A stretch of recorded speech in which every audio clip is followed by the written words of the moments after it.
तो मेरे प्यारे बच्चों, जैसा कि इससे पहले वाले यूनिट मतलब इसी चैप्टर को जब हमने स्टार्ट किया था तो हमने बताया था कि जो बेसिक यूनिट ऑफ लाइफ होती है वो सेल होती है। ठीक है, तो फंडामेंटल यूनिट यानी हमारी पूरी बॉडी में सबसे छोटी ऐसी फंडामेंटल यूनिट क्या है जिससे पूरी बॉडी हमारा फॉर्मेट हुई और हमारी अलग अलग चीजें जो काम करती हैं वो क्या होती है, सेल के ही पार्ट होते हैं। तो आज जो हम पढ़ेंगे वो क्या पढ़ेंगे, लास्ट हमने सेल मेम्ब्रेन पढ़ लिया था, आज हम पढ़ेंगे पहले सेल वॉल।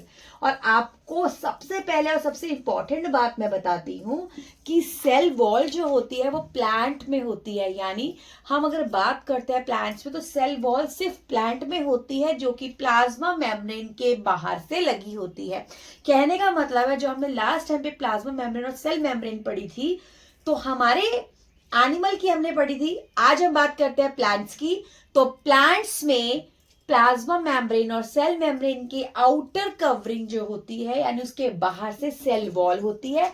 सेल वॉल जो होती है वो एक बहुत कॉम्प्लेक्स मटेरियल की बनी होती है जिसको कि हम सेल्यूलोज कहते हैं। और ये क्या करती है, ये एक डिटरमिनेंट या हम कह सकते हैं टाइटनेस देती है किसमें, हमारे प्लांट्स में। ठीक है, तो ये हमने बात करी जो बहुत इंपॉर्टेंट थी। इसके बारे में हम कुछ और फैक्ट्स भी पढ़ेंगे। ये स्ट्रक्चरल स्ट्रेंथ देती है यानी ताकत देती है। अगर हम देखें हमारी बॉडी के अंदर स्ट्रक्चरली कौन बनाता है, स्केलेटन बनाता है, वैसी जो सेल वॉल होती है वो स्ट्रेंथ देती है किसमें, प्लांट्स में। फिर मैं बता रही हूँ सेल वॉल जो होती है वो सिर्फ प्लांट सेल में होती है जो किसकी बनी होती है, it's made up of cellulose की, जो एक कॉम्प्लेक्स पार्ट है। ठीक है, अब इंपॉर्टेंट चीज क्या आती है, हम इसे कैसे देखते हैं ना, अगर हम बात करते हैं कि समटाइम्स हम एक एक्सपेरिमेंट करते हैं और एक्सपेरिमेंट में हमने क्या किया कि हमने एक एक्सपेरिमेंट लिया, हमने जो है प्याज जो हमारा अनियन होता है हमने अनियन का बाहर वाला पील किया और बाहर वाला अनियन का पील करने के बाद हमने माइक्रोस्कोप में देखा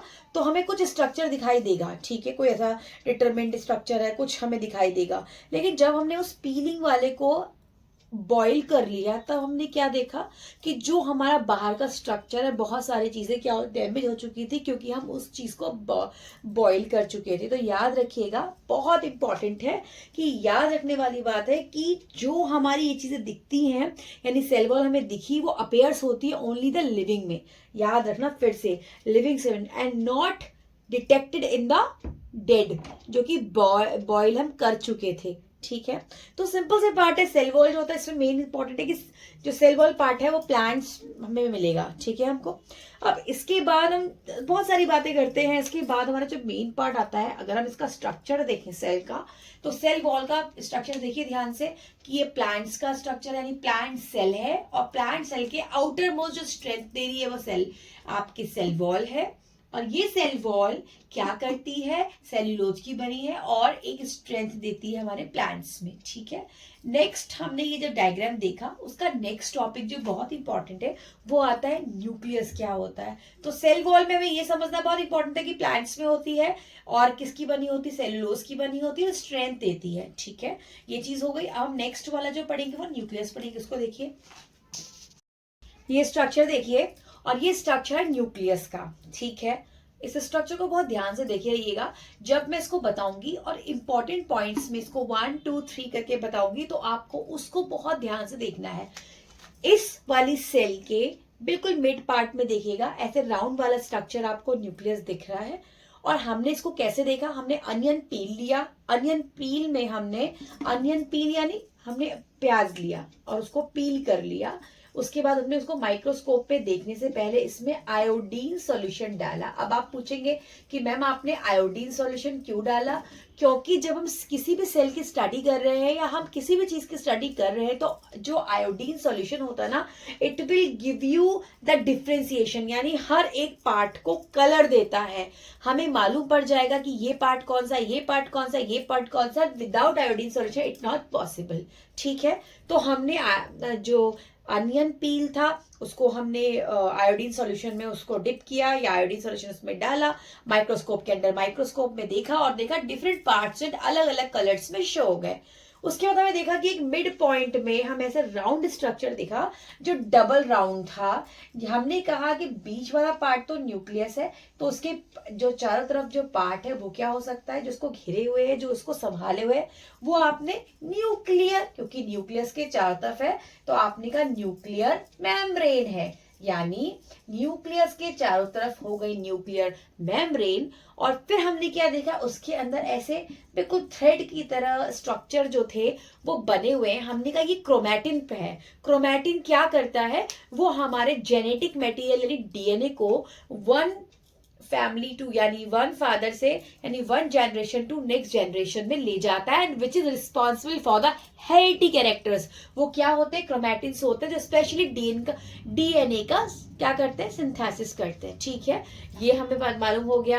अब उसके बाद ना बहुत सारी चीजें आती हैं कि हमारा जो न्यूक्लियस होता है हमारे सेल के अंदर, इन और आउट, यानी कोई मटेरियल जो इंपॉर्टेंट है वो अंदर आएगा इस न्यूक्लियस के, और इस न्यूक्लियस से कोई भी मटेरियल जो है वो बाहर जाएगा। तो इसका काम भी हमारा न्यूक्लियस करता है। और एक सबसे बहुत इंपॉर्टेंट चीज होती है कि जो हमारी मल्टी सेलुलर सेल्स होती है, मल्टी सेलुलर ऑर्गेनेलीज होते हैं, मल्टी सेलुलर होता है। मल्टी सेल्युलर का मीन्स होता है कि जिसमें बहुत सारी जो सेल्स होती है वो स्पेसिफिक वर्क करती है, और हर एक सेल के चारों तरफ में मेम्ब्रेन होती है विच इज रिस्पॉन्सिबल फॉर और doing such a different activity. लेकिन हर एक ऑर्गेनेली में या हर एक पार्ट में आपकी सेल का एक मेम्ब्रेन अगर होती है मल्टी सेलुलर में, इसका मतलब है सब पार्ट सेव करके है। यूनिसेलुलर जब एक सेल वाला होता है जिसके अंदर सारी प्रोसेस अब एक ही सेल के अंदर होती रहती हैं। तो यहां पर हमने पढ़ा न्यूक्लियस। अब न्यूक्लियस में कुछ बातें बहुत इंपॉर्टेंट है जो वी हैव टू क्रैक और वी हैव टू नो, मतलब right, we have to learn something. कि होता क्या है कि हम आयोडीन सॉल्यूशन की जगह सेफ्रिन का सॉल्यूशन भी ले सकते हैं, क्योंकि हमें मेन चीज है कि कलर दिखे और डिफरेंट पार्ट को हम शो कर सके।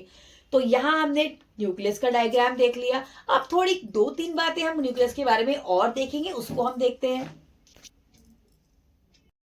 अब हम बात करते हैं कि जो हमारा न्यूक्लियस होता है वो अगर प्रोकैरियोटिक में होगा यानी प्रोकैरियोटिक सेल्स में होगा या यूकैरियोटिक सेल्स में होगा तो क्या डिफरेंस होगा। हमने पहले भी, इससे पहले हम पढ़ चुके हैं, 8th में भी हम पढ़ते हैं कि कोई भी पार्ट अगर प्रोकैरियोटिक का मतलब होता है प्रो माने प्रिमिटिव, कैरियोटिक माने न्यूक्लियस, ऐसा हमारे प्रोकैरियोटिक यानी ऐसा पार्ट यानी ऐसी चीज, यानी हम जिसे बोल सकते हैं कि प्रोकैरियोटिक यानी प्रोकैरियोटिक सेल का मतलब होगा जिसमें जो भी आपके अंदर मटेरियल्स होंगे, जो भी ऑर्गेनेलीज होंगे, जो डिफरेंट टाइप की फंक्शन एक्टिविटी कर रहे हैं, वो कोई भी बाउंडेड नहीं होंगे। यानी एक थैली हमने ली, उसमें बहुत सारे हमने आलू भी डाल दिया, गोभी भी डाल दी, टमाटर भी डाल दिया और थैली को बंद कर दिया, तो बाहर से आपको दिखेंगे ये आपका आलू है, ये गोभी है, ये टमाटर है। ठीक है, ये प्रोकैरियोटिक हो गई। लेकिन जब बात करते हैं यूकैरियोटिक सेल की, that means a different organelles are just binded by the membrane. अगर आप एक थैले को ले जाए मार्केट में, उसमें आपने धनिया डाला, एक आपने अलग पॉलिथीन में पोटैटो ले लिए, अलग पॉलिथीन में आपने सपोज मटर ले ली, एक में कुछ ले लिया, तो बाहर बड़ी पॉलिथीन के अंदर वो छोटी छोटी पॉलिथीन को इजीली आप क्या कर सकते हैं, स्पेसिफिकली शो कर सकते हैं। तो वो हो गया यूकैरियोटिक। यानी यूकैरियोटिक है, काफी ज्यादा हमसे बोलेंगे हर चीज की एक मेम्ब्रेन है, पर प्रोकैरियोटिक यानी जो प्रिमिटिव है। तो यहां पर कुछ यूकैरियोटिक सेल का मैंने एक डायग्राम आपको दिखा रही हूं, आप यूकैरियोटिक देखिए, और यहां पर मैं दिखा रही हूं प्रोकैरियोटिक। यानी यूकैरियोटिक हर एक ऑर्गेनेली, हर एक पार्ट बड़े ही अच्छी तरीके से मेम्ब्रेन के अंदर है, और यूकैरियोट्स में एक ही मेम्ब्रेन है जिसके अंदर सारे के सारे पार्ट्स बिखरे हुए हैं। ठीक है, अब आपकी बात, इसके बाद आता है साइटोप्लाज्म। ठीक है, तो यहां तक हमें न्यूक्लियस हमारा हो गया। यहां पर हमने प्रोकैरियोटिक सेल्स में और यूकैरियोटिक सेल में क्या हमारा न्यूक्लियस कैसे था, क्योंकि प्रोकैरियोटिक था तो न्यूक्लियस ऐसे ही पड़ा था और मटेरियल के साथ। और बात करते यूकैरियोटिक में तो हर एक चीज स्पेसिफिक ढंग से रखा गया था। तो अब आता है साइटोप्लाज्म क्या होता है, क्या करता है। तो बात आती है साइटोप्लाज्म की।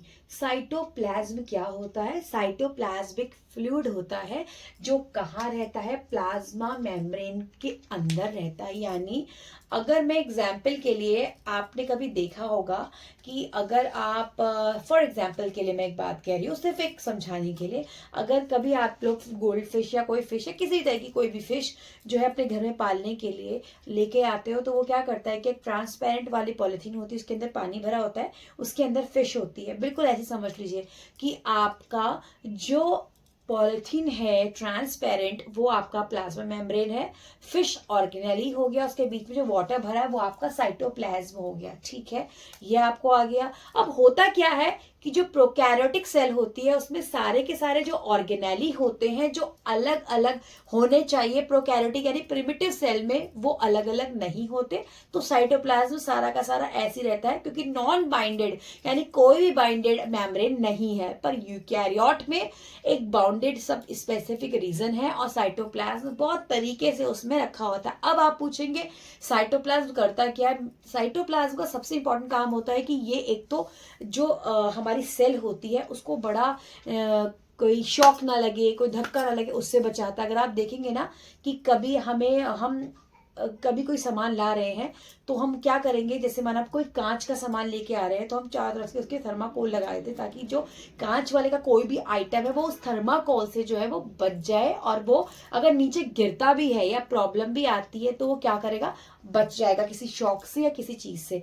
तो साइटोप्लाज्म भी हमारा हो गया। अब सबसे इंपॉर्टेंट आता है, हमारी सबसे इंपॉर्टेंट चीज आती है कि हम सेल ऑर्गेनेली क्या कहते हैं, क्योंकि मैं इतनी देर से बोल रही हूँ cell organelle cell organelle organelle organelle, क्या है ये ऑर्गेनेली, उसको देखिए ध्यान से। अब आती है बात सेल ऑर्गेनेली क्या होते हैं। सेल ऑर्गेनेली का मतलब होता है सेल के पार्ट, ठीक है। सेल के अंदर कौन कौन से पार्ट हैं, यानी हमारी किस किस एक्टिविटी के लिए कौन कौन से पार्ट आते हैं, that is called the cell organelle. जैसे गॉजी बॉडीज हो गया, उनका कुछ अलग काम है, एंडोप्लाज्मिक रेटिकुलम है, उनका कुछ अलग काम है, माइटोकॉन्ड्रिया को powerhouse of the cell कहते हैं, उसका वर्क अलग है। तो कहने का मतलब ये होता है कि जब हम बात करते हैं सेल यूकैरियोट्स की, जिसके अंदर हर एक पार्ट जो कोई स्पेसिफिक फंक्शन कर रहा है वो मेम्ब्रेन के साथ है, यही छोटी छोटी जो स्ट्रक्चरल फंक्शनल यूनिट्स होती हैं जो स्पेसिफिक काम करते हैं, that is called your organelles. हम इस सेल के स्ट्रक्चर में देखते हैं कि सेल ऑर्गेनेलीज क्या है। ये एक सेल का स्ट्रक्चर है, इसमें माइटोकॉन्ड्रिया है, इसमें न्यूक्लियस भी है, गोल्जी बॉडीज भी है, एंडोप्लाज्मिक रेटिकुलम भी है, माइटोकॉन्ड्रिया भी है, बहुत सारी और चीजें भी हैं। These are the part of cell, यानी ये छोटी छोटी फंक्शनल यूनिट को मिलाकर ही पूरी एक सेल जो है वो तैयार हो रही है। यानी इस सेल के अंदर ये छोटी छोटी चीजें स्पेसिफिक वर्क करती हैं। इस जो हमने डायग्राम देखा है उसे बहुत अच्छी तरीके से मालूम हो गया। अब इसके बाद हम पढ़ते हैं डिफरेंट पार्ट्स और डिफरेंट ऑर्गेनेलीज और उनके क्या क्या वर्क होते हैं, ठीक है। एक क्वेश्चन है जो बहुत इंपॉर्टेंट है और जो हमेशा आता है कि what is the powerhouse of the cell. Cell का पावर हाउस क्या है? जब आपकी एनर्जी खत्म हो रही है सेल की तो कौन ऐसा जो जनरेट करता है एनर्जी को, that is called the mitochondria. और माइटोकॉन्ड्रिया को ये सेल ऑर्गेनेली जो होता है वो एक जनरेटर की तरह काम करता है, उसे हम क्या कहते हैं, powerhouse of the cell. तो अभी हम इससे आगे और क्या पढ़ते हैं वो भी हम देखेंगे। तो नेक्स्ट टॉपिक जो हम इसमें देखेंगे वो देखेंगे एंडोप्लाज्मिक रेटिकुलम, ठीक है। तो सेल ऑर्गेनेली नंबर 1 हम पढ़ेंगे, जो कि आपके सेल के अंदर है, वो क्या काम करता है, कितने टाइप्स का होता है, किस किस चीज को हेल्प करता है, वो सारी चीजें हम पढ़ेंगे, ठीक है। तो फर्स्ट हम पढ़ेंगे एंडोप्लाज्मिक रेटिकुलम, राइट।